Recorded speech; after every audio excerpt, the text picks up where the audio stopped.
আসসালামু আলাইকুম। খাগড়াছড়ি থেকে আমাদের একটি আপু কমেন্ট করেছেন, ভাইয়া আপনাদের বাড়ি কোথায়? আপু, আমার বাড়ি কোথায় এটা আমি আপনাকে বলতে পারবো না, তবে আমি এতটুকু বলতে পারি আমার জন্মস্থানটা কোথায়। আমার মঠবাড়িয়া থানা, পিরোজপুর জেলা, দক্ষিণ সোনাখালী গ্রাম, আমরাগাছিয়া ইউনিয়ন। আমি আশা করি আপনার বুঝতে কিছুই বাকি নাই আমার ঠিকানাটা। তবে আপনি আমার বাড়ির ঠিকানাটা যে জিজ্ঞেস করছেন, বাড়ি আমার কোথায় হয় আমার মরার পরে, আমি তো এটা বলতে পারবো না আপনাকে। তাহলে এই ধরনের ভাষা আর করবেন না আপনি। আমার বাড়ির কথা আপনি জিজ্ঞেলেন কেন? আপনি আমার বাড়ি কিনবেন, ঘর কিনবেন?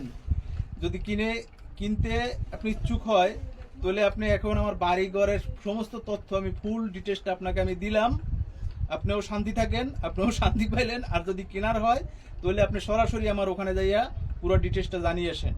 জানিয়ে আসার পরে আপনি দরকার হইলে আমার এই যে আইডিটা আছে, এই আইডিটার নামই যে সিমটা আছে, এই সিমই আপনি আমার সাথে ফোনে যোগাযোগ করতে পারেন। আমি সব কিছু বিক্রি করে দেবো বাড়িঘর। আসসালামু আলাইকুম।